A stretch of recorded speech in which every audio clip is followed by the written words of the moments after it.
Okay, mics are live. We're live. I'm called Doobyis. This is called Fly in Formation, and it's a spin-off from my weekly mix show where I play independent hip-hop every week. The mix show itself is called At Sick, or After the Smoke is Clear. Been doing that for 6 years now, and you can find the archives for that show over at mixcloud.com/Doobyis. Doobyis.com is the hub for everything that I do, and I appreciate when people come through and chat. If you're here in Twitch chat tonight, feel free to ask questions or just kind of, add some hype if you want to. I do my best to pay attention. If you ask something smart, I might pretend that I made it up. But beyond that, I appreciate people for being here. If you're watching on YouTube, after the live, that's where these things go, is over to a playlist on YouTube. And I appreciate people running up the numbers over there as well. So hit the like, leave a comment over there, and come through live on Twitch for the next one.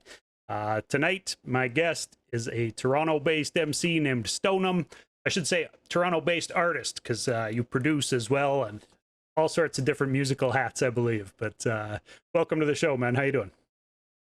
Doing all right. Hey, survival is a must in the year 2025, some way, somehow, for some weird damn reason. But hey, we're here. Yeah. Appreciate the space and allowing me to come on here. And I appreciate it. For real, man. Yeah, I appreciate you being here. There's no show with no guests. That's what I always tell everybody.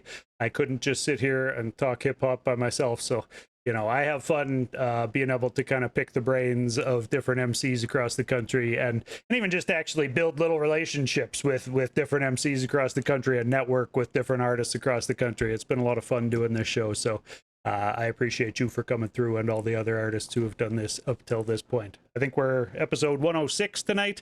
So going along smoothly, and I've got a few more booked before the end of the month here. So yeah, always have fun talking to artists. But dude, I've been playing your music on Atsick since, I want to say, like the last Fight album that you put out. I was gonna say I don't even know how we even linked.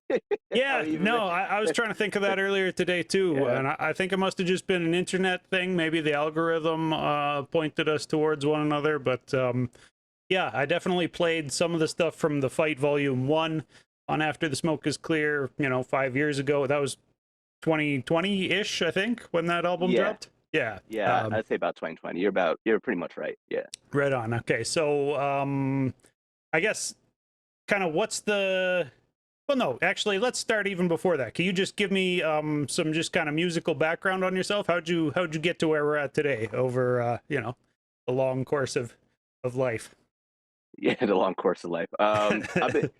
So just to keep it short, yeah, my name is Stonam. Some people may know me as Royce Burke. I've been on the scene for quite a long time. I'm not going to age myself or date myself here. We're all classic and ageless here. Don't do it. Yeah, exactly.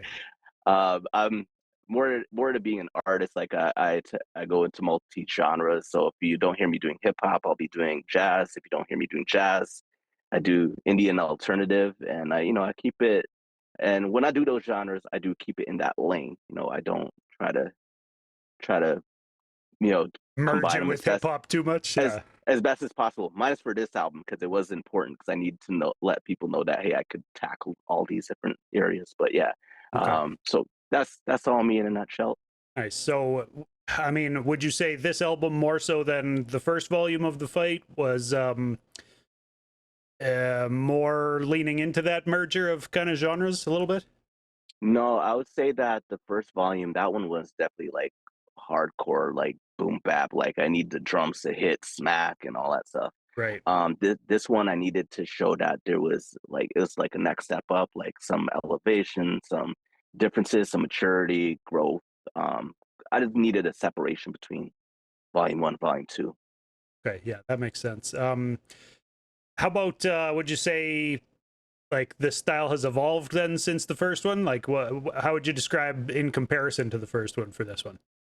Well, for that, I mean, like I would say that contrast for sure. Like it was actually planned. So the first volume, that had to do a lot more with the core idea of fighting, getting knocked down, getting back up. And a lot of the topics on that album strictly revolved around that. When you go into volume two, this one is more to do with, it's actually kind of follows a little bit more of a concept where all the little things in life matter the most that lead up to the big fight itself, the fight itself being life. Okay. Um, Yeah. the long-winded title album is called Fight Like Your Life Depended on It. And a lot of the topics on this stuff is all the small things in life. You got to fight like your life depended on it pretty much just to, protect Because yourself at because the they end of the all day. add up basically. Hey, because I went into this album thinking that, like, when I pressed play, I was probably going to be listening to a bunch of, like, like I was ready to put my fist up and fight the power that be, and rage against the machine and all that. And then there was not a lot of anger on this album. There was a lot of kind of chill dance vibes, and yeah, topically it was pretty diverse, definitely. Like you said, you're talking about a lot of different small things in life, but none of it felt quite I guess maybe as urgent or as like uh well, there's a track I think called Emergency or something on there that Yeah, yeah. has the kind of fight like your life depends on it vibe, I guess. But a lot of the album is not necessarily in that lane. So I wanted to ask, like, what does fighting without getting angry kind of look like to you? Like, is that kind of a theme on this album? I would say, yeah, you're definitely right on about that because I mean, like going back to the first album again, like it was just like it was like putting your guards up and like putting your knuckles up and like getting out there and like throwing some fists if you need to. But this one is just like when you fight, sometimes it's like you got to do it smart, like rather than use your fists. Now you got to use your words to get across, use your emotions properly. Sure. Um, one of the songs on the album in particular was called what's it, Smile, and that one is just like is something that simply like a lot of people we all smile, we all laugh, but it's something that is so like subconscious that we don't even notice. That's one of the things that kind of bind everybody and everything together. Like I could smile at somebody and it make somebody else want to smile. You Yeah, know, pretty um, much worldwide, right? That's not a cultural thing even. That's like anywhere you go, I think a smile is interpreted as like a friendly, oh, this person isn't aggressive towards me if they're smiling, typically, right? yeah, exactly. And that itself, like that's something that you should be fighting for because a lot of people in this world are gonna take it away. So, like Yeah. so that's an example. I mean, like that even if you're fighting for it, but could still be you could still be smiling angrily at somebody. Well, So, and there's a lot of ways to fight beyond just throwing fists, right? I guess so. yeah. Yeah, a lot of ways to show resistance to things, and uh, you can definitely make resistance music that isn't necessarily fuck that guy. It's more about like, hey, let's all love and support each other, right? Like, and that can still be resistance to some of this kind of hateful mentality in the world or whatever, right? Yeah, yeah, exactly. I mean, like some point you got to kind of channel all that like anger too. I mean, like you look at a guy like Mike Tyson, dude's been fighting for all these years, and now all of a sudden, like you don't even really see him throw a punch. I mean, I might have saw one on the flight, but that's a whole other different story. Right. Yeah. If you get But in his like for face, you don't want to test him still, but yeah, his yeah, persona has changed a ton, right? so you kind of got to channel other ways of figuring out that whole fight, if you will. So yeah. Yeah. Yeah, that makes sense. This is a question that I haven't been asking, but I want to start asking people. A lot of the time when you're like uploading music to various sites or whatever, they're going to ask you, there's like a drop down box about like, who do you sound like? What do you Yep. answer on those? Who do you sound like? Who would you say your music sounds like? Like the last one. So and you're right. Like I've had to do this a bunch of times, even during the promotion. Now with this album, Yeah, more than ever. So like I put up album like artists that like I've always been kind of attuned to, but I keep it. It really depends on the album itself. So for this one, it was like Common, Yassine Bey, um, Kendrick. Um, so those artists were like yeah, yeah, like I've been into those like a lot more recently, especially listening or making the album. sure. And just, but yeah, that's always something where it's just like musical influence and who do I sound like? I'm It's like, do I always really? tough, right? Like, yeah. I to me, I would have said I was getting like some Kid Cudi vibes in there, maybe some like Yeah, Andre 3K, like, Love Below style vibes yeah, yeah. on there for sure. Yeah. But definitely like a wide ranging album, lots of tracks on it. When you set out to make a volume two of this album, did you have it in your mind how long it should be at all, or was this just how it ended up? This I did have something set in mind, and it ended up being longer than I intended it to. But when I was putting it all together, I'm like, does this song match with the album? Is this like really what I want to get across? So unfortunately, or fortunately, um, everything came a lot more longer than intended, but it was intentional. It was with purpose. It wasn't like, okay, let me put this on as a filler. Oh, this one would sound very good as an up-tempo track, or I need this on the album kind of thing. Like it was something where every puzzle piece had to fit Right. at the Yeah, end. that makes sense. Um, the cover art for the album is must be your kid's hand in your hand, right? Yeah, yeah. Yes. Would you say that this is dedicated to your child? Like, he's a new addition since the first volume of Fight, right? Yeah, yeah. Yeah. When I made volume one, uh he was born. Okay. Yeah, so like he's 4 now. But yeah, definitely I would say it was inspired by him for sure. That photo, like it was something where it's just like there's a couple other ideas I had photo wise for it, but I think that kind of encompasses the meaning of the album too. If you really listen into the album, I kind of start rearing more towards like I said, the mature part, the growth part, Yeah. where now it's just like you're becoming a grown person, and these are the things that you got to look out for. Um, so yeah, I would say it's definitely inspired by that. Makes sense. And there's one song specifically dedicated to him, I want to say, right? Like where you're specifically kind of talking about fatherhood more so. I forget the title of it. The Kid, Yeah, maybe, or something. no, Halo. That Right. one, Yeah. yeah, Halo. Yeah. yeah, that one is like I needed to. That was one where like the puzzle piece had to fit. Where I'm just talking of it. The funny part that you mentioned with that is that I do believe the song before that is Kid, and the I wanted to. That one was about my childhood growing up, where just like I was doing like a lot of wrong stuff, and like I remember it's like drinking, and smoking Sure. when I was younger, just try to be the just try to do the most, and then like when that song's done, the flip side comes where it's just like childhood to man, and now you got to pass on all these ideas to your own child. So it's kind of like a flip of the coin. Yeah. Yeah. The passing on of knowledge down the generations, man. That's a beautiful thing. I think more music could incorporate a little bit more of that. Whether it needs to be a full song for everybody or not, I think the more of that there is in people's bars, the better, really. But um, I guess let's talk about the production on this. Yeah, You produced it all yourself, right? yeah, yeah. For the majority, I did, and I had a couple other guests come in and drop in some additional instrumentation, and I credit them as co-producers as well. Sure. Okay. So I kind of wanted to know, and I'm always interested when people make beats and also rhyme on their own beats. Like when you sit down to make a song,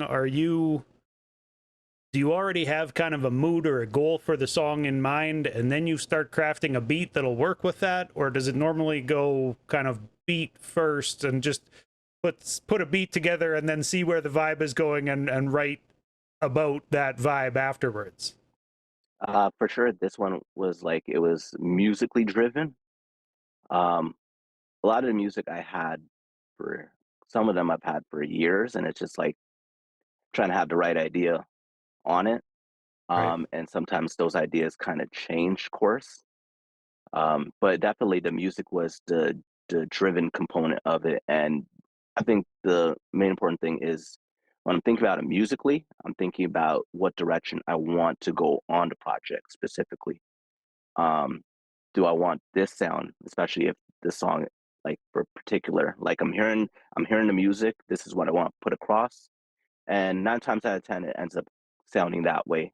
And Right. then next is just like, okay, what's the idea going to be for it? And like I said, sometimes it changes course. Um, the last song itself on the album, like I was going to originally have like I had this idea of mine where I had two people kind of having the same message, and at the end of the day, it's gonna be the same thing. But then out of nowhere, I was like, let me put some spoken word on this instead, Right. and that was something like totally like I wasn't planning for or whatever. So, but it was the music that was directing me towards that. Is that the outro track? Like there was a 8-minute outro on there where you do like a really long and really poignant piece of spoken word that I quite liked for an outro. I thought that was pretty dope. Yeah, yeah. Yeah, I won't try to sum it up or anything, but people should definitely strap on some headphones and be ready for that one when they're listening to the album. Actually, that's speaking of headphones. What would you say the ideal way to listen to this album is? Is it like when you made this album and put it out to the world? How would you envision somebody listening to it? Definitely through headphones. I mean, like I'm always like a precursor of like for your headphones only, for your earphones only. Like I really Sure. wanted it to be an intimate setting. I've had my fun where just hearing songs on radio. I've had moments where people like I'm in driving and I hear the person right next to me blurring their music, and it's a song that I've put out or produced for, Yeah. which is awesome. But I like more when everything's an intimate setting where it's just me and you kind of having that conversation almost. Yeah, that makes a lot of sense. Even though there are tracks on the album that I think, would work well with a dance floor or, will work well in a live setting for you. Do you have many plans to go out and perform for this album to help promote it? Right now it's just really getting it across to as many ears. So not right now with the shows at the moment. It's kind of like a slow burn, a slow build up where I'm getting back on the scene, and I need people to hear out the music a little more Sure. and Yeah, try to, it's the buy-in at the end of the day. that makes sense. Yeah, I saw you on Threads talking about like the lack of the rollout for this. I guess I also saw you mention about how kind of it was a project that was chipped away on over the years, when you could find time, basically. So I assume you're home Yeah. recording and doing most of the work at a home studio, or are you finding time to escape to a studio someplace? A lot of it was done at home. And the funny part is that dating all of the songs on this album, like it went from me having time to making the music, and then up to this point where it's just like now I got no time. Probably got like a few minutes to do like one EQ move here, do a punch in there, Right. do some instrumentation. Like now I gotta be quicker in my decisions rather than just sit and be like, all right, sounds good. All right, come back to it next week, no problem. I got the time to do it. Right. Now I don't got the time, so I'm just like, yeah, yeah, I'm definitely just like on the fly, just like gotta be quicker now. So did it feel like 5 years was a long time compared to how long it could have taken in maybe more ideal musical circumstances, or uh, did this feel kind of natural at this point? Just it's going to be what it's going to be when it comes together. Yeah, I felt like I was in the quantum realm. It's just like it's like in the multiverse for like five. How to go? Like 5 minutes is like Yeah, five is years. 5 years days up or here. whatever. Yeah, 5 years up here is 5 minutes down there. And yeah, it got to the point where it was it was just me getting over my shit. A lot of hesitancy with the first one. I felt like the album was great, and it did a lot. But at the end of the day, it wasn't to the expectation that I was hoping for or wishing for. So it kind of put me at a standpoint where I'm just like, all right, so what do I do next? Like I'm not happy with the outcome of that. So what do I do? So in come all the thoughts and the overthinking, and then eventually up to this point where I get to release it. Like I got down to the point where I was like, okay, I'm over it. I'm comfortable where I'm at, comfortable how my music is sounding, and I have no choice but to do it this way. That's it. That's the end of the story. That's all. Yeah. All right. So did it feel like at the end here it was like, okay, kind of shit or get off the pot type deal, just like I've got all this music, I'm gonna call it done at some point? Because it sounds like you're talking about like now you have like a time crunch of sorts that like forced you to put this music out into the world at this point. Am I hearing that right? I wouldn't say it's a time crunch, but it's just like like get your shit together, man. Sure. Like you got it, just do it, just put it out. Just having the confidence, just to whatever happens now happens. I'm Yeah. happy with being happy with the outcome from point A to point B. I know a lot of times when I was making my music in past, I would be it's almost like a slope when it's like up here, and gradually as you're making it, it starts like the whole momentum starts going down because you start thinking what people might think of it, the sound Second of it, guessing and yeah. second guessing, like, was this the right move? I should be doing this instead rather than that. And it eventually got down to the point where I'm just like, it took a lot of unraveling to get where it's at right now. Yeah, fair enough. Well, I'm glad you decided to put it out into the world. I think you know, that's one of the biggest hurdles that artists have to overcome is that self-doubt and kind of imposter syndrome or whatever a lot of the time, just or even, you know, beyond that, just like questioning the why we need to be putting music out into the world and all those things. I think you know, it's better than just letting it collect dust in a vault. Get it out to the world. I say Yeah. this as well because I need to hear this myself, so this is self-talk that I'm doing right now as well. One aspect of it throughout those 5 years too is that I've seen a lot of people give up. Right. And some of them are like kids who were just like starting out, and they were like on a roll, and all of a sudden they ghosted, they left, and they completely quit. So w- the music that I'm putting out is just keeping that in mind, that like, okay, I'm representing for people quit who quit this music, where I'm just like, I need to keep going because I need to show them that if you stick in the long game, that after a while it stops becoming about what other people think, and now you're doing it for yourself. You're Right. good with yourself, and you're confident enough to put out the music without a set expectation. And as time goes, you know what to do. You're better prepared. You're well equipped Yeah. with how you're going to release it. There's one of the later Rocky movies where he has a quote about like it's about how many punches you can take and keep going or something Yeah, along those yeah, lines. yeah.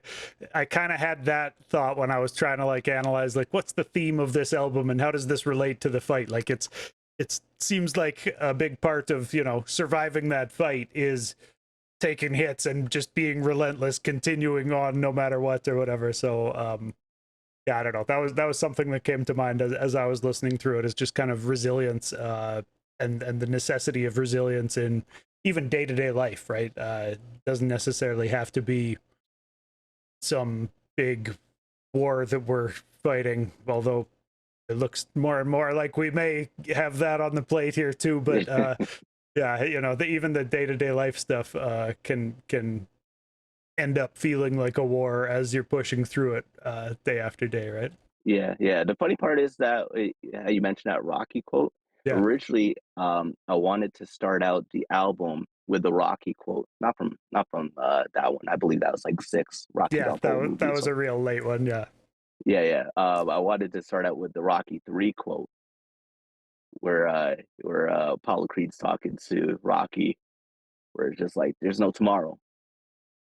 Like, what are you doing?" kind of yeah. thing. So Now or yeah, never. so Yeah, that yeah, makes sense. yeah, Yeah.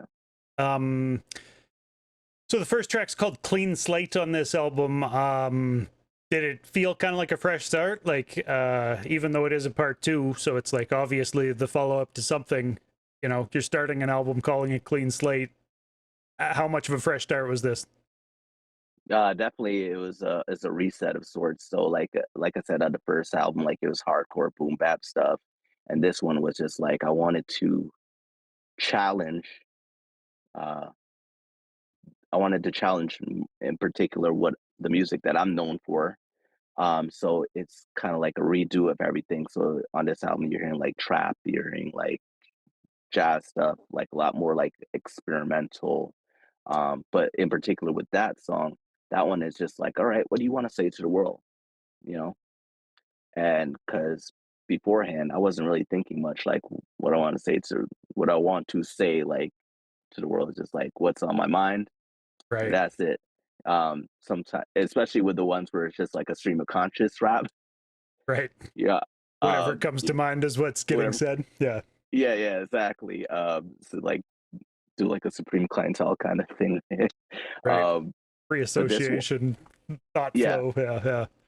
yeah. So this one in particular, like I was just like, all right, you're here now. You've been around the scene for so long. What do you really want to say Yeah. to people while you can, while you're still here? And and that's also where I was getting at before, where it's just like getting comfortable in what's being said and how you're expressing it, and not having a set expectation at the end of the day with it. So yeah. Sure.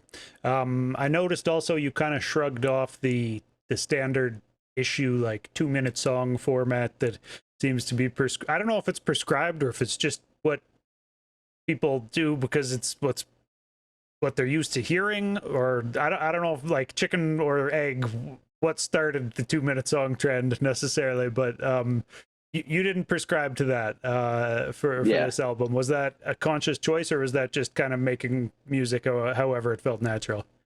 Believe it or not, I've have done that in the past. Just with releases that are a bit lesser known. Okay. Like I've done compositions where they go like 15 minutes or 18 minutes, and I don't care. Like if I have a direction of where it's going there.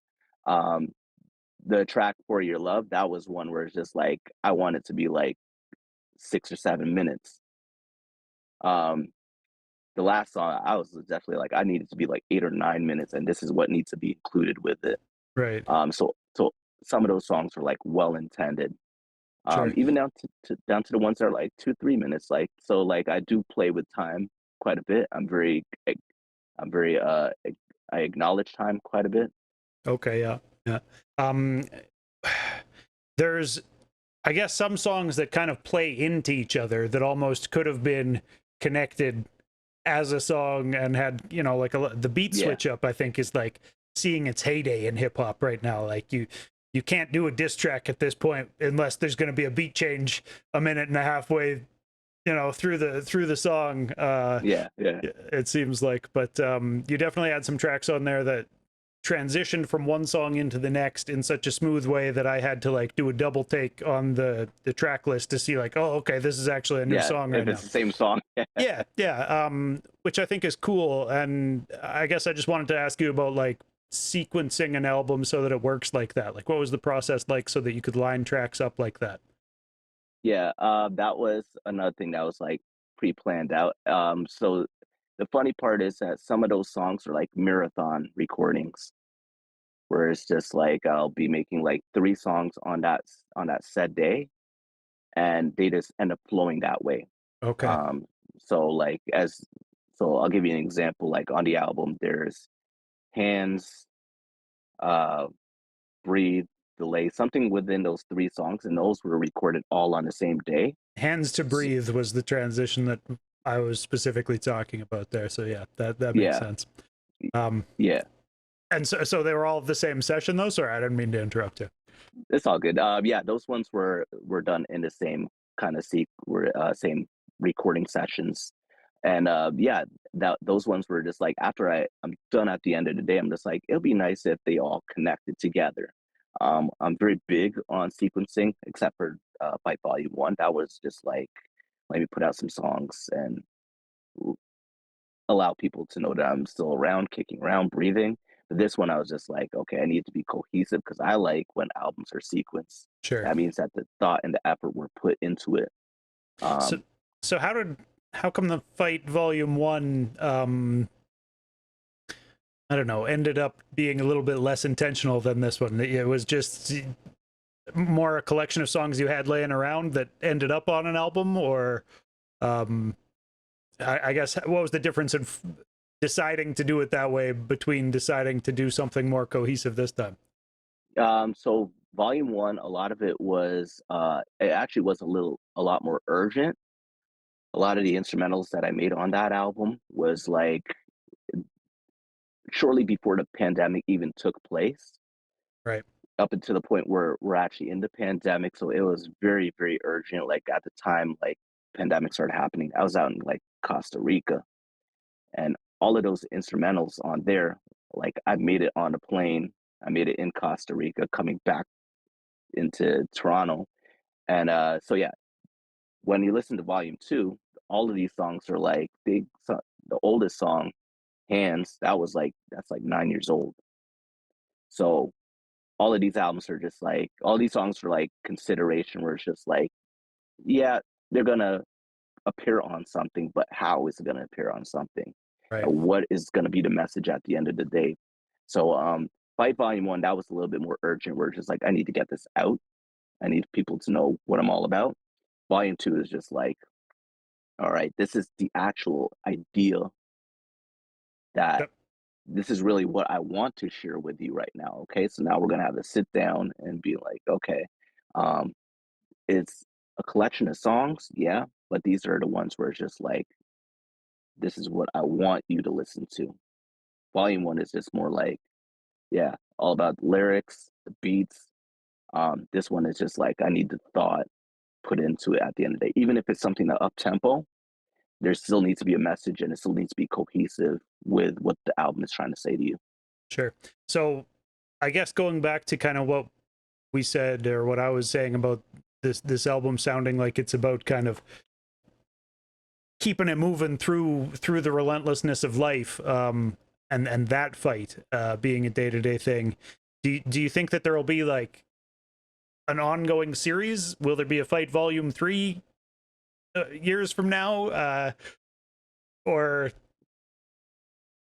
Yeah, kind to of has answer the that, fight been talked about enough at this point? I think the fight has been talked about enough at this point, so it's now it's like moving on. Like I have a lot of songs still in the chamber as we Yeah, speak. They're done. It's just a matter of now, just like where do we go from here? I'm more than likely going to release them as like singles, one-offs. But there's a lot that's I've recorded. It's just a matter of where you're going to find it next. sure. Yeah. Um, on Breathe, you kind of talk about like scraping by financially, and like, where's my money? Let's get paid for this thing already, kind of deal. Oh, And I wanted to ask, like, would sorry, you I gotta laugh at it. would you Go ahead, go ahead. would you consider that, like, kind of the starving artist trope is just something to be expected, part of artistry at this point? So that song is actually Delay. Um, but that the reason why I'm laughing is because that was one where it's like intentional.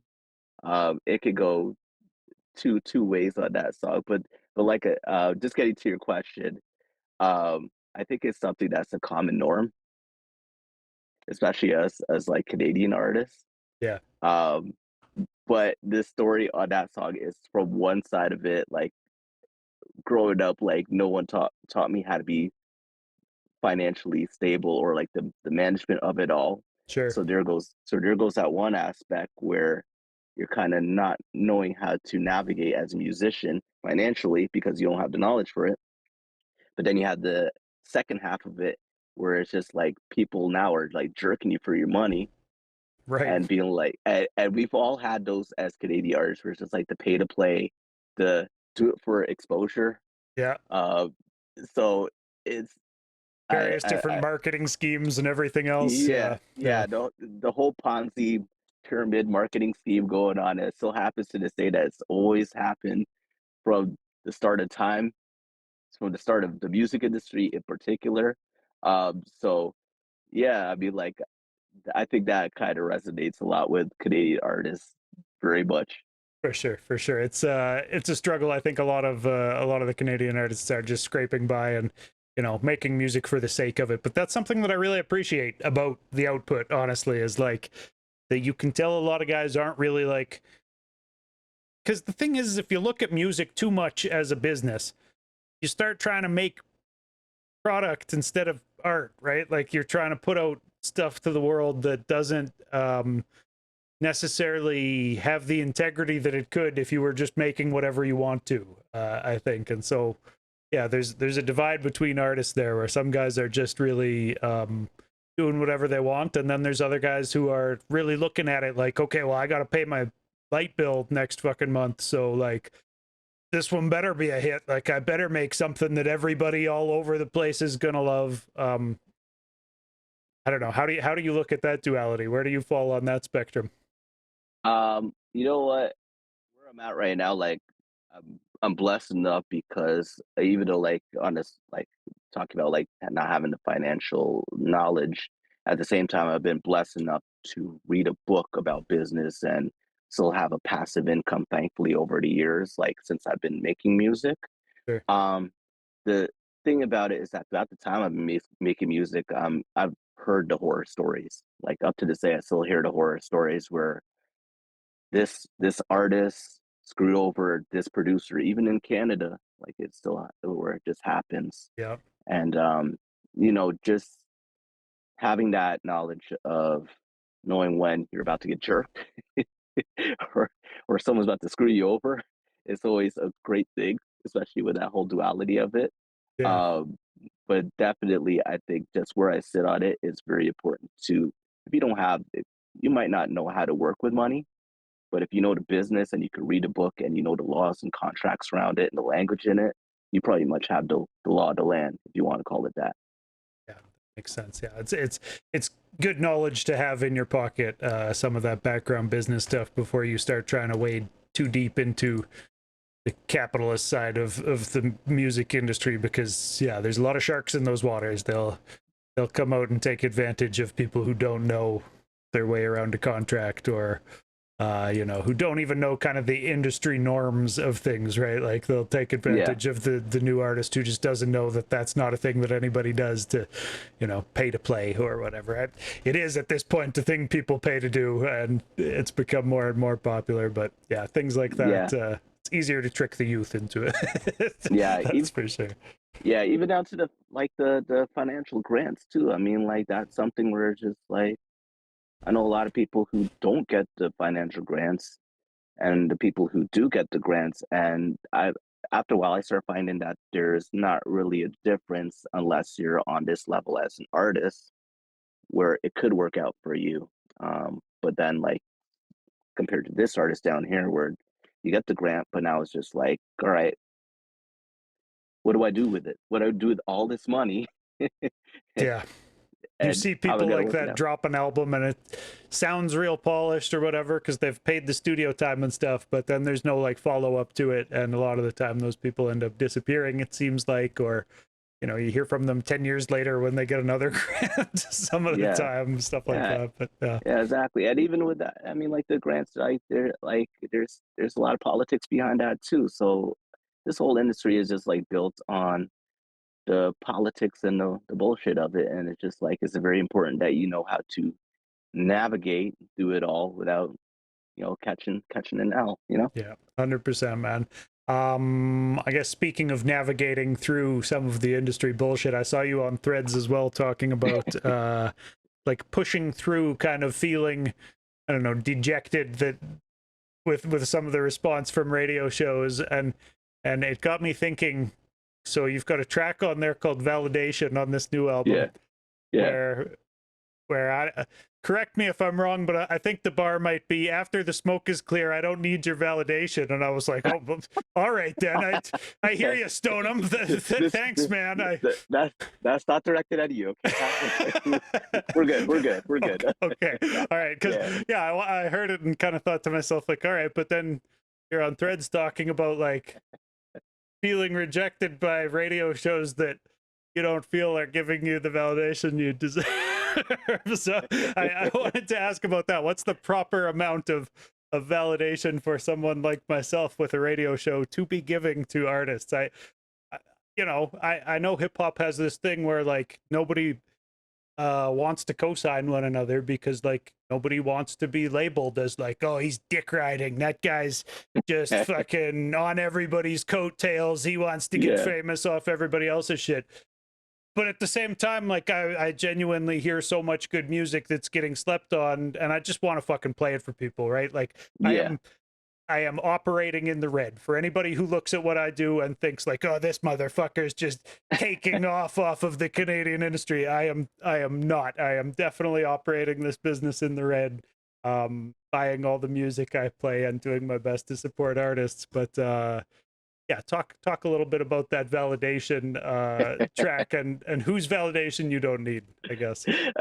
No, so it's just go back over it again. That line was not directed at after the smoke is clear. Okay, I love the show. Keep up the good work. I'm listening, man. I listened too hard for somebody to say It was after the smoke is clear and not have me go, what now? What are we saying here? it was not subliminal. I was just like, I'm gonna ask him about it. Fuck it if it gets awkward. I'm Just gonna go. ask. Love it. Yeah. Yeah. Second, first, big up to all the DJs, the radio DJs in Canada. You know what? Just all the DJs in general, because I still feel like they're the ones who will forever break new artists.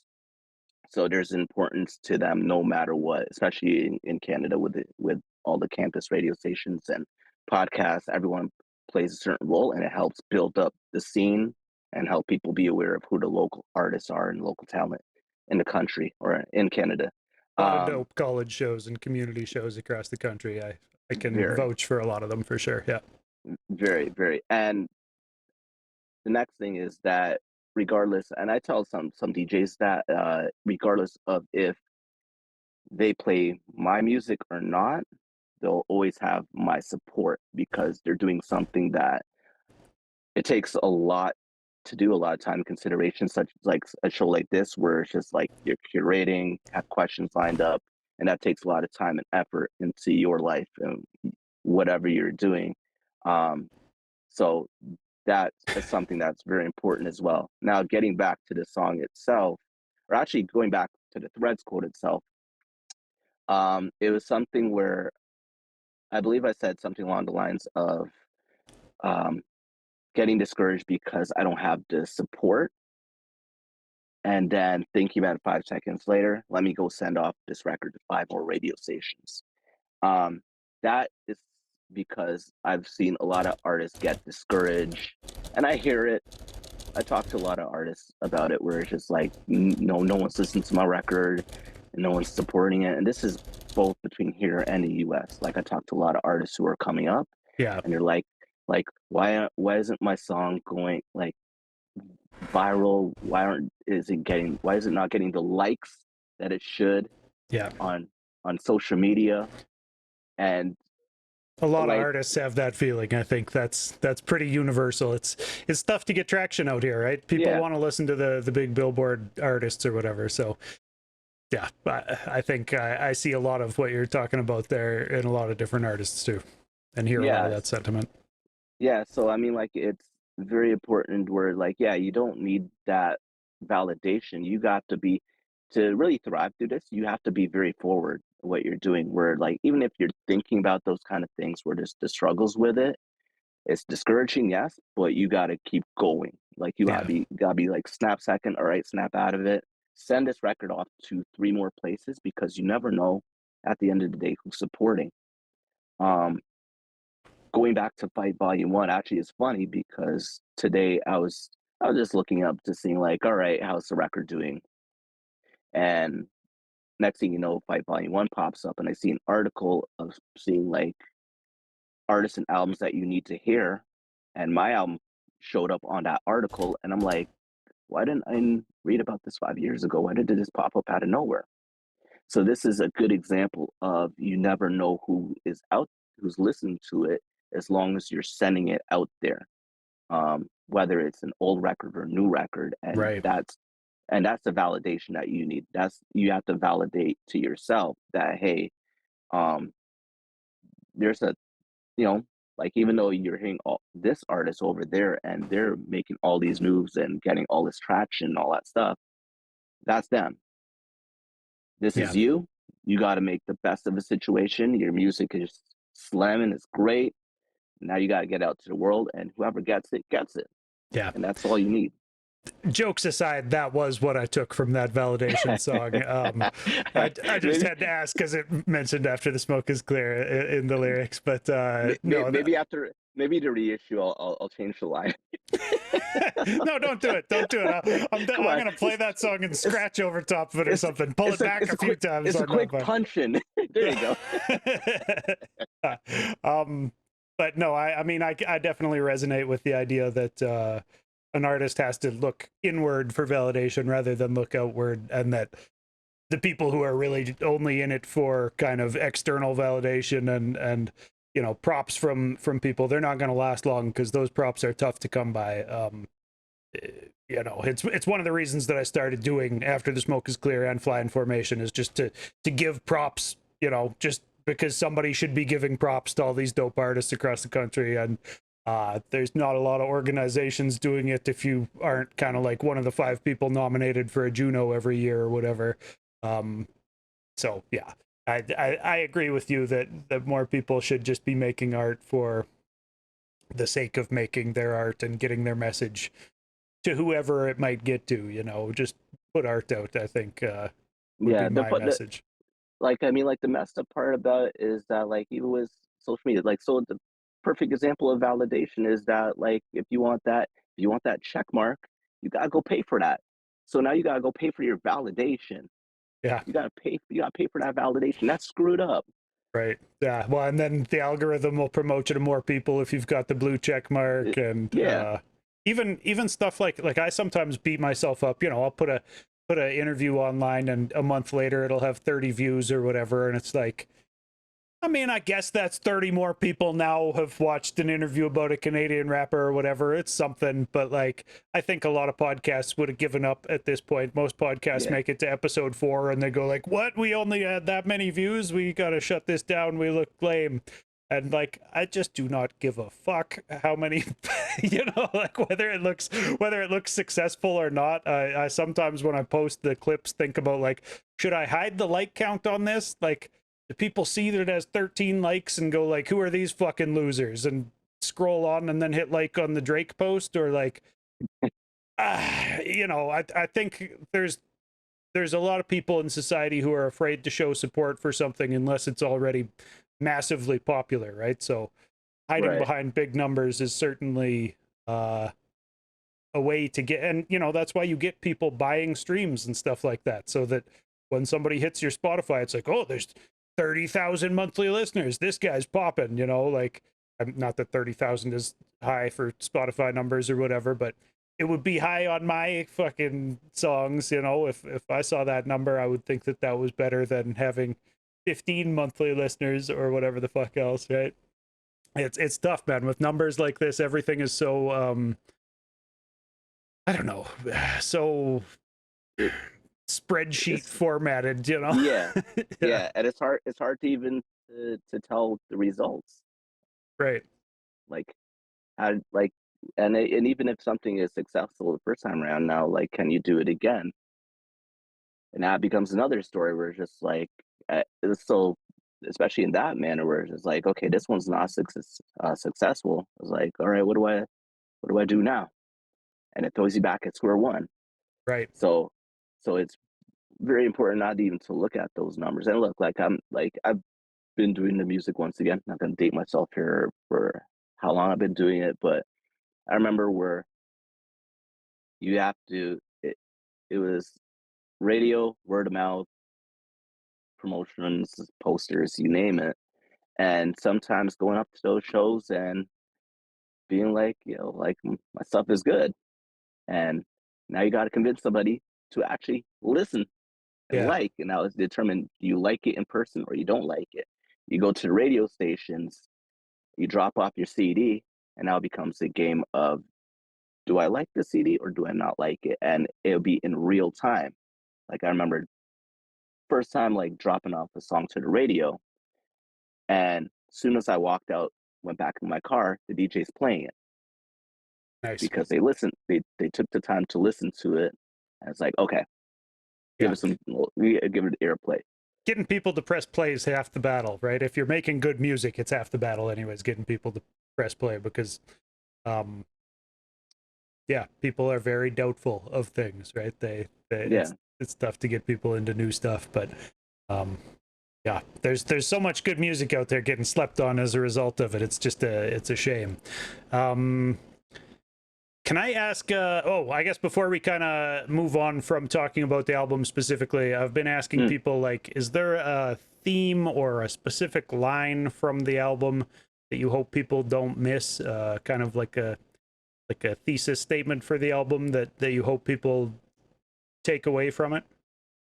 Uh, it'd definitely be the last song in particular. That one was, I think, especially in this current climate, um, that one, like, I guess, like, it means a lot to me because I'm talking about not the experience of the immigrant, um, bloodlines, your legacy that you leave back, and but more importantly, like you have a legacy, but that legacy started somewhere, Yeah, and for a lot of people, that legacy started somewhere else in another part of the world, and you know, we like I come here, and it's just like I have these certain expectations of a career and a job and the money I should be making.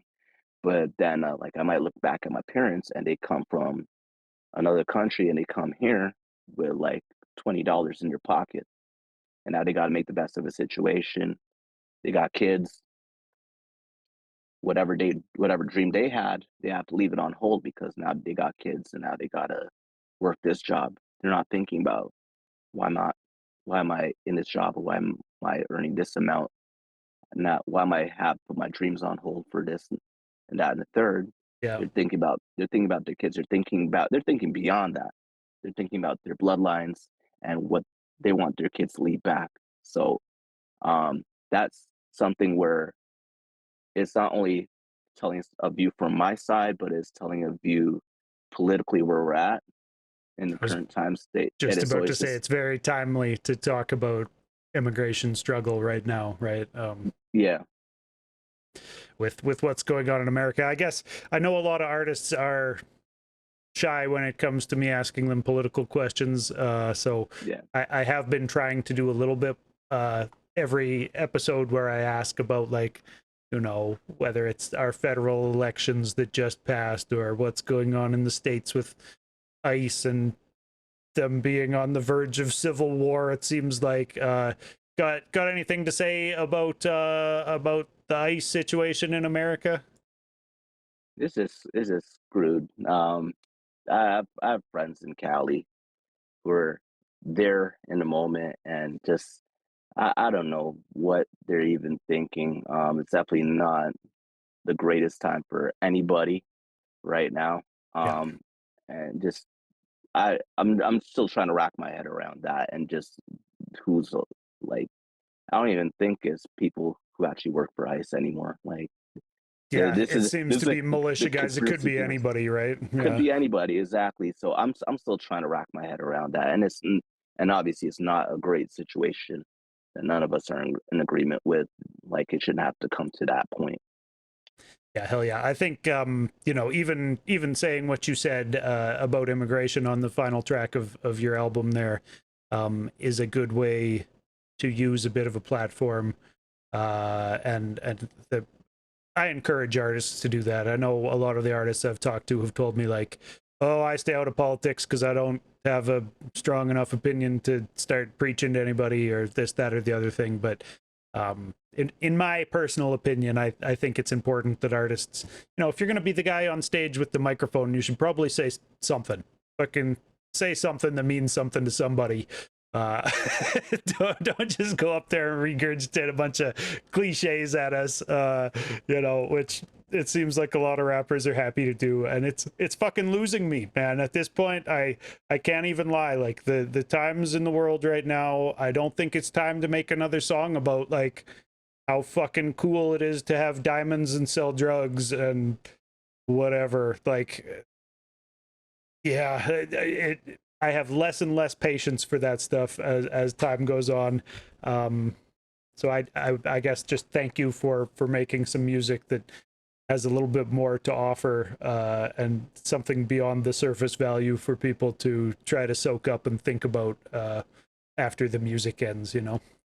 Right. kudos on that. Thank you. The thing is with being an artist, like I, even if you're gonna decide to make uh, you know, pop, water down, dumb down stuff, like when you come into this as an artist, you're coming in blindly, free of any thought and any boundaries, and whatever happens happens along the way. A lot of times artists don't think about the they do think that the longevity is going to be there, but they don't think about how that longevity is going to play out.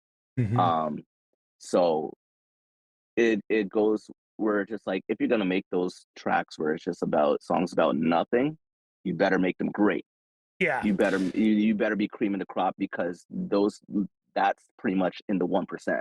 right. But And I then guess but I then should put a caveat on it. I don't hate everybody making any type of gangster rap or anything, but it needs to be done at a very high level at this point, because you got to avoid the cliches that have already been heard a bunch of times is a talent in itself, if that's what you want your content to be. Like, to figure out new word plays for talking that same talk and stuff, it's possible. There are guys who do it, and there is some music that I hear that I'm like, okay, I fuck with this, and it's not necessarily like some smart woke thing that they're saying.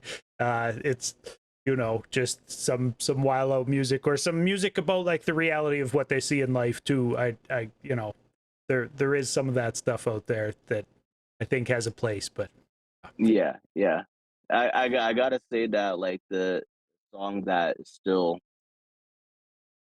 even like 10 years ago when I made it, like I still hear people or radio shows still play it. So when going back to my artist name, that was Roy's Birth. Like yeah. I put out a song called When the Music Stops. And that song, I wasn't thinking about much. I don't know what I was thinking around that time, but up until this point, people are still playing it. And yeah, I didn't think about the longevity part with it. I was just like, you know, let me just write something down and see how it sounds. And, you know, I didn't think much of it. And it still stands the test of time because there is a clear message around it. And Okay, I was just going to say, it what do you think led to that longevity then, if you weren't intentionally doing it or trying to have a message that would stand the test of time necessarily in it? yeah, yeah. I think that message with that song, like it stuck out the most, paired up when like playing with other music at that time too. Because I was talking about like at the end of the day, when all of this music shit is done, and one day all this world, this music might just go mute for some weird reason, like what's gonna be left back. So I think that resonated with a lot of people. Mm. So, you know, for artists, make make your wild out shit, make the crazy shit, throw bottles, do whatever you need to do, but at some point make a song that means something to somebody, or at least make that song, flip that song, and just for people to be like, oh, it could be done that way. Um, One example is I'm not sure if you heard, but like Juicy J's Bands Maker Dance. I know the song, yeah. Yeah, so like later on down the road, all of a sudden I heard a jazz version of it and was like, oh damn, this actually sounds good.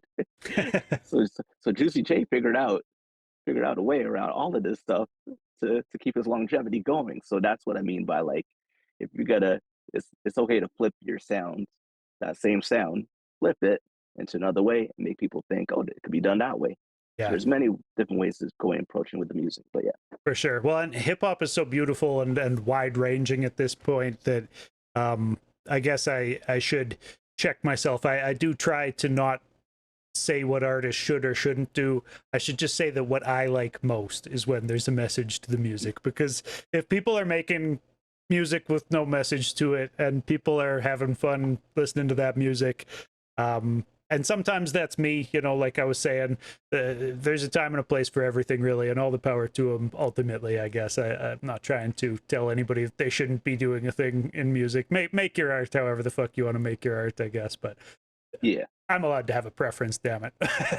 uh, how about this, man? I've been asking a lot of people this one. It's just kind of a random question that bunch of fun ways to answer it. But what's the Yeah. last time you wrote a bad verse? Last time I wrote a bad verse, Yeah. uh, it would probably be I put out an album called Art on Fire, and it was probably some of the worst music I made. You're the first person I've asked who has actually like cited a specific work and been like, "Oh yeah, it's this one. Don't go listen to this track." But the fucked up part about it is that it did so well. It's sadly like I'm still racking my head around that where I'm just like it got to that place. Damn. All right, because the not only were the lyrics bad in comparison to music I put on past and even up till now, Sure. but the music was like it was over compressed, it was squashed, it was all over the place, and like it charted well. Like Interesting, man. Yeah. like even tastemakers were just like they were playing it and was just like, yeah, okay, cool. Goes to show you, like, a lot of the time artists don't know what's going to be what's going to be the popular tracks. Choosing singles, I think, can be difficult for a lot of artists because it's like Yeah. anybody's guess what people are going to like, right? Did you pick singles from this album? Are we going to get a video, or is there a video or anything like that for a single? For this album right now. Yeah, for Fight 2. Yeah, Fight Volume Yeah. 2. So yeah, like right now, the Wallflower video is up. You can check it out on my YouTube. Right now, I'm making a video for Smile as well. Just been trying to write down the treatment for that and approach on that. So I'm just doing like one video at a time. Um, the weird part about it is that I've always had the equipment for the videos. So Wallflower was one of those test run throughs of just making the video, just putting it out. So yeah, there are videos that are gonna be for sure dropped over the next 6 months. Cool. Yeah, for sure. What went into choosing the singles for you? How did you go about determining which ones were the ones that should get that extra push? Um, for sure, it's the ones that are like I was like I do need to have something up tempo for sure because stuff in the past have not been up tempo. So like I need to flip of the switch, um, just so new listeners can see that just what I'm all about. But the people who are accustomed to me know that know that I can get in that lane if I wanted to. Sure. So yeah, that's definitely the consideration for it. And especially with this one, Wallflower and Smile, both of them are I consider them up tempo, but there's still at the end of the day a message with them when you hear it. So that's always the key thing that's involved. Sure. So singles chosen kind of to present something that the audience hasn't necessarily seen a lot of from you. Is that the idea? Kind of? Yeah. Definitely different sound. And even just making the lyrics, even though they have messages, still fun. Yeah. Yeah, for You real. know, I thought it was a fun album. There's, like I said, a lot of danceable tracks, a lot of just like cool vibes throughout it that people would enjoy. Everybody should definitely go check out the album. I guess before I let you go here, though, I did want to ask you some of these questions for this How Important segment. So feel free to be long-winded or answer them quickly. got the lightning round going here. Yeah, pretty much. If you want it to be a lightning round, I've got enough of them that I can definitely rapid fire them. But Yeah. let's go with how important is showing up to sound check before a show? Absolutely not necessary. If Wu-Tang can get away with it, not showing up for sound check, you can too. Um, to be honest, sound check to me, there's no easy way easy way around it. There's not a right answer to it because you can show up for sound check Yeah, and the sound engineer could fuck up your on the your fly, set anyways, right? on. Yeah, Yeah, exactly. You might come late to a sound check or not at all, and have the best show experience of your life. So you could probably have your best performance in that moment. Me personally, I like showing up for shit on time, Sure. just just to s- say hi to the sound engineer, to everybody involved down to the venue, because I know that if I could build that rapport with people, they're gonna vouch for you even down the road. So there's a blessing with come to somewhere some coming to a show or a sound check on time and doing whatever you have to do business wise. Yeah, that's smart. Even for the networking side of things, more so than the actual sound checking side of things, it can be a helpful thing. Eh? Yeah. How about how important is stage banter or like telling a story between songs during a show? For sure with that is stage banter. I feel like you have to really be, even that you kind of have to plan that out, unless you're very spontaneous on the fly, very humorous, almost like down to a stand-up comedian role. Yeah. But Well, and but I even feel like stand-up comedians have very planned out routines, right? So yeah, yeah, yeah. They make yeah, it seem that like they don't. They make it seem like it's the first time they're saying it. That's the skill. But yeah. Um, Part of stage banter though, I mean like that's when things can also mean like when things fuck up on the fly, where right. like the song cuts out and now you gotta be quick with it and just be like talk with the crowd for a bit, make them laugh, and how to transition things back when things start working again. Yeah. Damage Um, control. Yeah. yeah, yeah, exactly. The other part with stage banter is that you can't just have it meandering for like 2 minutes. Like it has to be well timed. Like Yeah. if it's something that's planned out, it has to be well timed. 30 seconds, get back into song, just so you're not losing the crowd as well, because it's very easy to lose the crowd in between your stage banter as well. So Yeah. it's very important that you performing is like you got to keep them engaged. This a theatrical play, and the minute you lose that crowd, it's very hard for them to gain back that momentum. Yeah, 100%. Yeah. How about how important is an MC's fashion? very. Um, I know for one thing. Look, I'm not very fashionable at all. I wish I had the style. Rocking some fresh Gucci's. Like it'd be nice, it'd be nice. But that's off with people knowing what your now I wouldn't say your image, but everything has to kind of line up in terms of your branding, where it just makes you identifiable from one artist to the next. Hmm. Um, I've seen artists where what's it, Larry June, Orange, like these are things where it's just like it's eye popping, is catching, and it's part of his branding. So it's very important that with the clothing, especially the style, aesthetically, like it has to line up with what you're about. And once, like, I'm talking from a standpoint of me, where um, it doesn't. Well, I'm terrible with fashion, like, but I understand that fashion does play a big role in as a musician or as an artist. Did you just consciously like? Did you just make a change with your audio? You just got like all sorts of more depth on your voice. It was like you turned on a different microphone or something. Doesn't Yeah, sound yeah, no, bad, no, but the AirPods cut out. Can you guys hear me? Are you guys yeah. good? Oh yeah, yeah. You're still at about the same volume and everything. It's just a different sound quality. So Okay, perfect. yeah, but we can still hear you fine. Yeah. Okay, how about how important is finding the right venue for a show?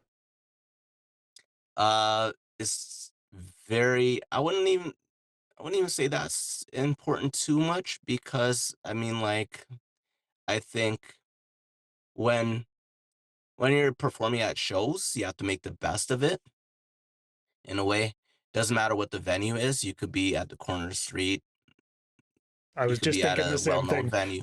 An MC is supposed to be able to hold it down on the street corner with no No venue, matter right? no matter what, definitely, and you have to know how to work the audience. It's not so much the venue itself because you can max out. You could book a full venue, a reputable venue, and have 30 people show up.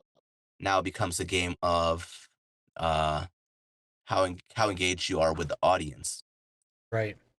So the audience is the key component, not so much the venue, but the audience itself and what how you treat the audience and how you respond to the audience and what you choose to perform in front of that audience.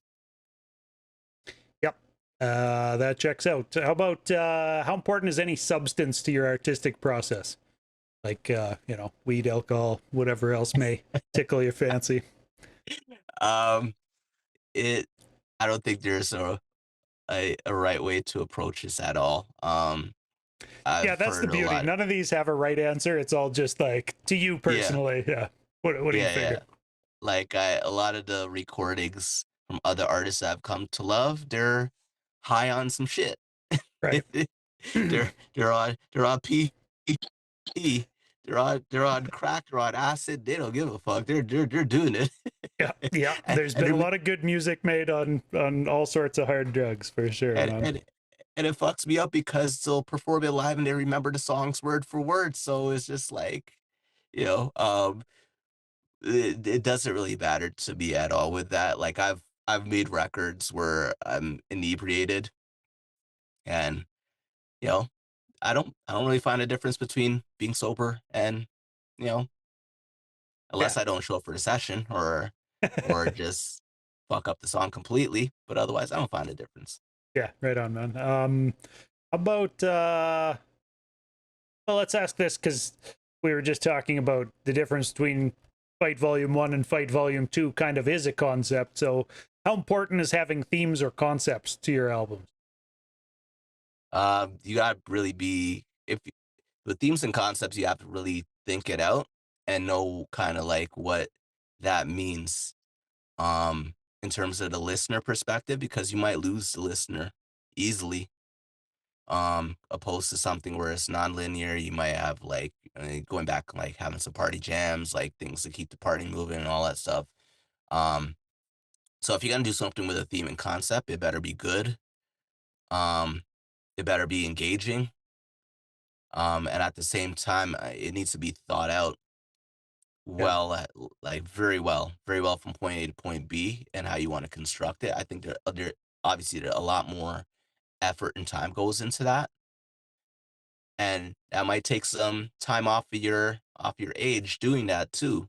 Um, so yeah, definitely with themes and concepts, um, it has to be really thought through. But even with the themes and concepts, I mean, like something like Mad Villainy, that's a stream of conscious album there, but it's thought out. There's a theme and a concept, and it works. So themes and concepts don't exactly have to have a message with it. Right. It could also be a character or an idea that's being portrayed. So yeah. Yeah. Yeah. There's a lot of ways to go at it. I think, well, something I've talked about with a few past guests is just how, like in Canada, it seems like with the grant system, artists tend to maybe gravitate towards like having themes and concepts for their albums a little bit more often because it's easier to write into a grant application about the big artistic theme for your album and make it something that the art council is going to fund Nah. and but Yeah. with American, like some of the classics, it's tough to really put your finger on like, okay, what was the theme of Illmatic?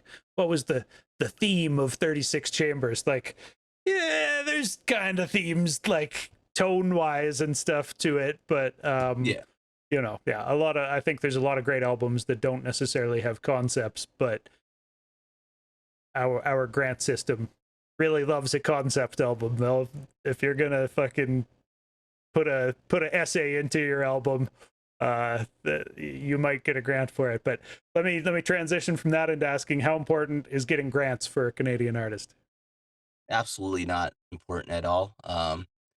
It's nice to have if you're able to get the grant. But at the same time, it should not, like as they say, one monkey doesn't stop the show. If you don't get the money, it shouldn't stop you from making that album or making it the best of a situation. Um, Obviously with the grant money, I gotta be real that even if you get the grant money, that you still have to put in the money anyways. Right. It's just a matter with the grants. Now you get back the money for the recording and the time and the effort that you put in. So I mean, like you're already gonna put in the money anyways for it. So I don't think that there's a difference with the grants or not.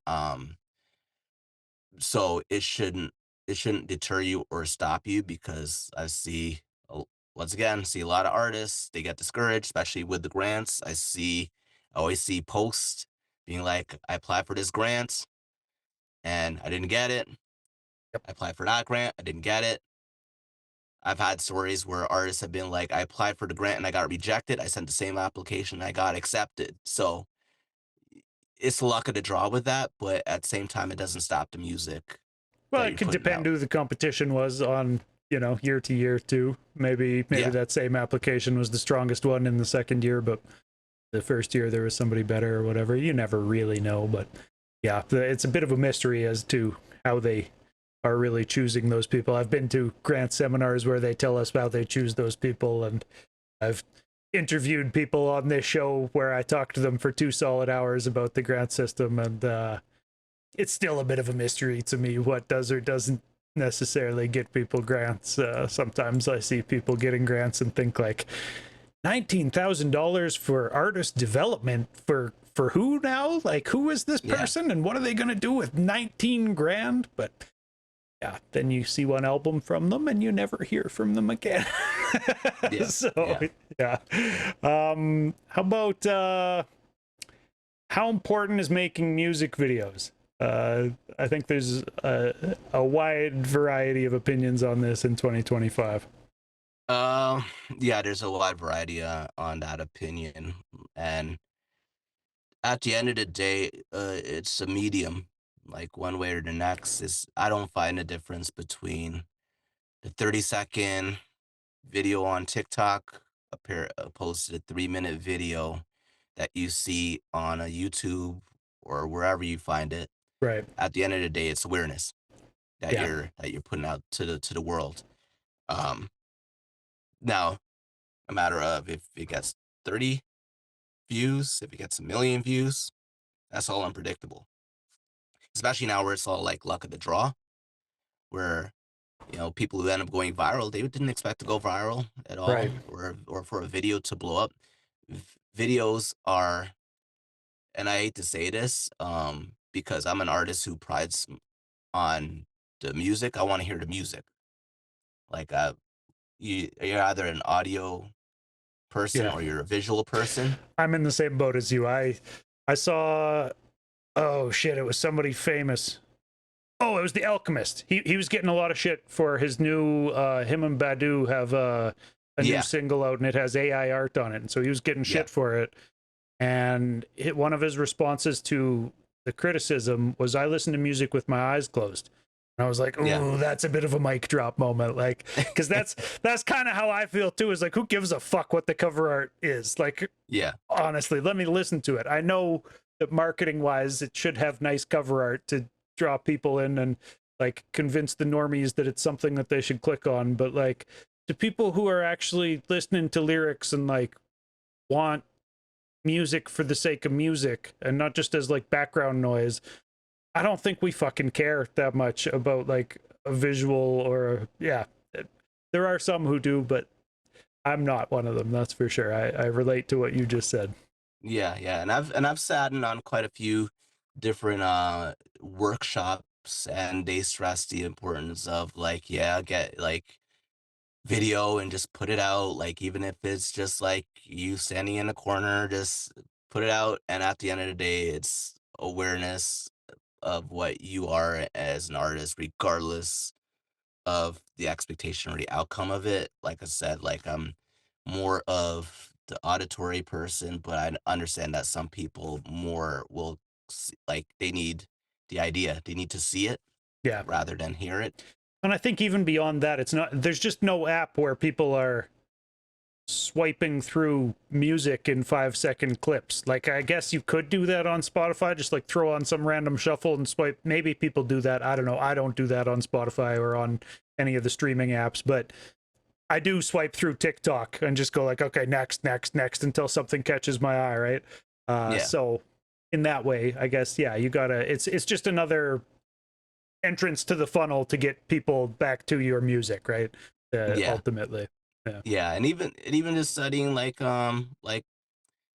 I would say the trajectory of how the music video even comes around to, because I mean like you can go back to like the 60s where the only way of putting out a song is just like it has to they're like doing like full on sets thematic like theatrically, Yeah. or they're performing on like American Bandstands. The 70s comes around and now they are doing like promotional videos. Some of them are horrible. And then like that down now we get to the 80s where like the music video gets popularized. So it's a part of the ecosystem, if you want to call it, of being part of the music industry. Um so yeah, like if the music video is good, it's good, whatever. I don't personally care too much about it. And then Yeah. for me it's about the song. Sure. Yeah. Some Yeah. artists I've talked to have been like, I really enjoy the visual side of it. So I, like to have an idea for my video and like actualize it. And I mean, cool. If that's like part of your artistic vision, like, do your thing. But yeah, I've said before, I've never had my opinion of a song changed by a video. Never once. Yeah. I don't really. I'm listening with my ears more than my eyes for sure. I want to do like one more of these, man. How? Well, this is kind of a curveball. Let's ask this: how important is finding or having the right romantic partner for an artist? I can't answer that. No comment. I can neither No. confirm nor deny these allegations. Yeah, I know. I deny these allegations. Like Because you got I some love can't. music on your album, right? Like, there's Yeah, yeah. there is. Yeah, I can't vouch for anybody. Like for me, like I've been with my wife for like close to 20 years, There you go. so Okay. she's seen some shit, especially me making music. So, but at the same time, I think as a music artist, I think as musicians, it's a lot more harder. I've seen people get caught up in like divorces and you name it, like a lot of musicians are single, and I don't think it matters really in Yeah. terms of the music you're making at all. I guess it kind of Um, ties back to the whole validation thing and internal validation versus external validation, because as close as your significant other is, it's still a form of external validation. And ultimately, if you're not getting, like we were saying, if it's not coming from yourself, and if you don't really feel what you're doing and feel strongly about putting it out to the world, and feel like it's worthwhile doing it, then like it's going to be a tough road for you, I think. yeah, bear in mind that that song I put out on Fight Volume 2, that one was just like that was going back to that. I was sitting in the can for a while and building up and all that stuff. So that was for my wife for sure. And probably one of my favorite songs that I've done. But on Sorry, that which note, track are you talking about? for your love, that's it, for your Oh, love. For Your Love. Okay, okay, Yeah, yeah, yes.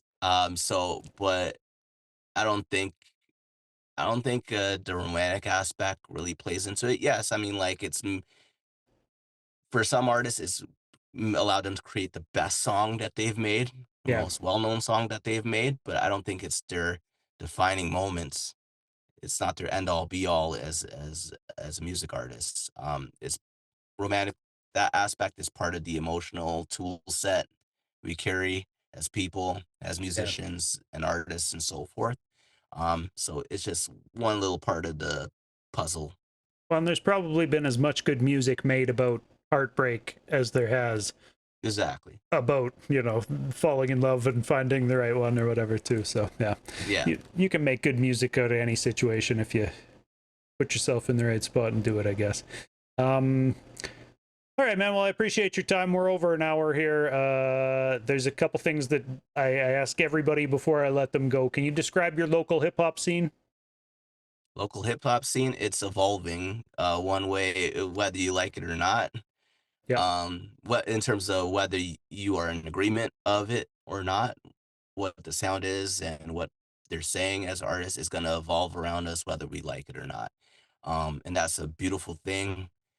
I see a lot of young artists get out there, and it's changing the infrastructure of it. I don't think, from my side, I don't think there should be a focus on a Canadian infrastructure anymore. Um, the local scene for the artists, get out when you get out there, know that you're representing for yourself So first. hold up, you don't think that we should be trying to build an infrastructure for the Canadian scene? Is that what you just said? Why? I think what I'm trying to say is that we've tried for so long Okay, that we need to start forgetting that idea, that especially as hip hop artists, that we need infrastructure here. We uh, you might be Toronto based, Montreal based, Edmonton based, but at the end of the day, you are representing your artistry.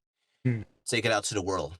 Local, go global, go national, go wherever you need to, just to get your music out there as much as possible. sure. And, like, Skip fuck Canada, it. hit the internet, basically, right? Go from the farm to the table. But for sure, the local scene is ever gonna be evolving, and there's gonna be a lot of great artists. There's gonna be artists who are gonna make it, and some who are not gonna make it. Some who are gonna make great songs that are gonna appear on the internet, radio, what have you, and some artists are gonna make great songs within their city. Sure. So, yeah, it's always gonna be there. I encourage all the artists, keep doing your thing. You're doing something wonderful, beautiful, and you're adding on to the fabric of the local scene. Oh yeah, yeah. I agree. How about any artists you want to give shout outs to? Like part of the show, uh, for me, is to ask the artists themselves, like, who else is dope on your local scene that I should be playing on After the Smoke is Clear, or that I should, Um, tap into to interview with, or whatever. uh, yeah, yeah, definitely. Someone named Doobyis. Hey, I agree. Oh, People should check out okay. out that guy's music, and look, he's always working. That guy. Yeah, yeah. You gotta play more of him. Yeah, yeah. I got music for the summer, so yeah, I'll try to Beautiful. drop some music over the summer that I can play. Yeah. Yeah. Um, There's a lot of artists. I'm not gonna name out any in particular. But just know that if I've been talking to you lately, just keep doing your thing. If I listen to your album and I drop in a critique, it's honest, it's genuine. You got my support. I got your back. And yeah, no one in particular, because sure. I love all the artists here. Oh yeah, shouts to everybody. That's it. How about this is one I've started asking the guests before I let them go. Can you name a Canadian artist you'd like to collaborate with that you never have collaborated with? I'm trying to put that There's energy out into the world, to get these collabos happening more often. there's a few of them that I've been trying to get in line with. Mocha only. I've been talking to him for a minute, and I need to get that down. That would be dope. I could hear Um, you guys vibing pretty well together on a song. That would make sense sonically, I think. yeah, Arlo Maverick. He's out from the West. He's doing some good things. Yeah, Um, I'm still trying to get him on a next project. I won't say what the nice. project is. He's up performing in northern Alberta this weekend at Yeah, a festival called North Country Fair. Shouts to Arlo, definitely a friend of the show and guy that I've known for a long time and has given me advice over the years. So yeah, yeah, definitely a good dude.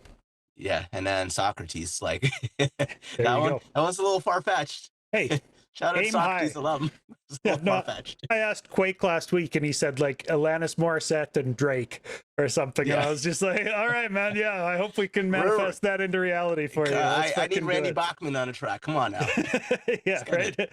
Shoot for the stars. Why not? Yeah. Any plans for shows or tours, anything like that, like coming up soon that we can tell people to look out for? Right now it's just fixed on like just hearing the record and listening to record and hope that you enjoy it right now. I'm trying to make sure that the music that you're listening to over time, that there's a demand for the shows. No Going shows to or do tours shows. right now. It's just Sure. focusing on the record and getting out to many ears right now. Makes sense. And I think that's kind of a new era, new school way to promote. I I think that it's the old school way was go out and do a bunch of shows, boots on the ground, run back and forth, try to perform to people to get your name out there. And now I think there are a lot of easier ways to do that. So you might be smart in taking that advice. It's not something I've heard a lot of artists say so far, that they're focusing on kind of the internet push to get their music to more people, and then we'll do shows. But I think that that's probably pretty wise at this point. Yeah, and whoever is listening, if I have not sent the record to you, let me know. Send a DM, send an email, and I'll happily send a record to you.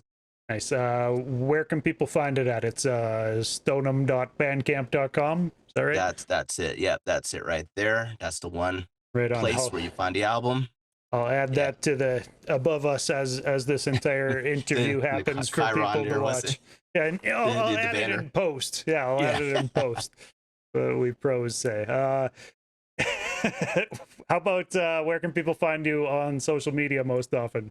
Is the last thing. You can find me on Instagram. All of these are I am Stonam. Okay. Instagram, you'll find the content there. Facebook, same thing. TikTok, I just signed up on that one. If you just want to hear beats, I'm on there as well. But that's specifically for the beats. So yeah. Nice. Okay.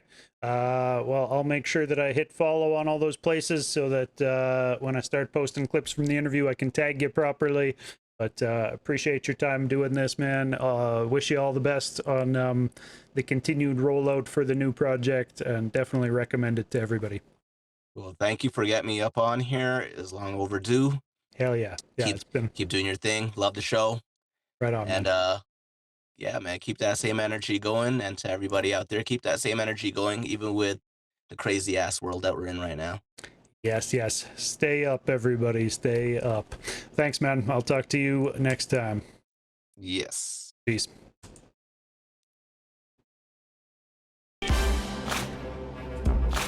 All right. So make sure you go check out Stonam's new album, Fight Volume 2. Like Your Life Depends on It. I've got a couple more interviews this week. On Tuesday, I talked to Saskatoon-based duo Harvey Dent, Ev Thompson, and Curls. They've been doing the thing for a long time out in Saskatoon. I've played their music plenty on AtSick over the years. And then the day after, I'm doing a special Wednesday edition before I go on summer break. I'm taking July and August off from doing these weekly interviews, but I will be back in September. And to round out this busy June worth of 2 interviews a week, on June 25th, I talked to Junk, who is currently over in Europe someplace. I feel like maybe he's in Italy. I think he's definitely touring in Europe, and we worked out the time difference, so I think 1 o'clock my time, mountain time, is when I'm going to be talking to him Wednesday afternoon, and I believe that's going to be like 9 o'clock at night wherever he is on the other side of the world. So that'll be the first episode of Fly in Formation where I'm talking to somebody on another continent, I think. Yeah, looking forward to that, and then looking forward to keeping After the Smoke is Clear mixes coming every week over the summer. The reason that I did 2 interviews per week through June here is so that I'll still have plenty of interviews to post after each different music mix on After the Smoke is Clear. So make sure you hit mixcloud.com/Doobyis and tap in with the show over there. Hit me on social media. I always appreciate hearing what people think of the show, different episodes, different interviews. It's always a better time with more opinions in the mix. So let me know what you think, and if you feel like supporting the show, do me a favor, tell a friend who likes hip-hop to tap in. It's free to listen, mixcloud.com/Doobyis. You can find all of the 106 current Fly in Formation interviews I've done over on my YouTube, youtube.com/Doobyis. And Doobyis.com is the hub for everything. Hit the post section over there and keep up. Stay up, everybody. Peace.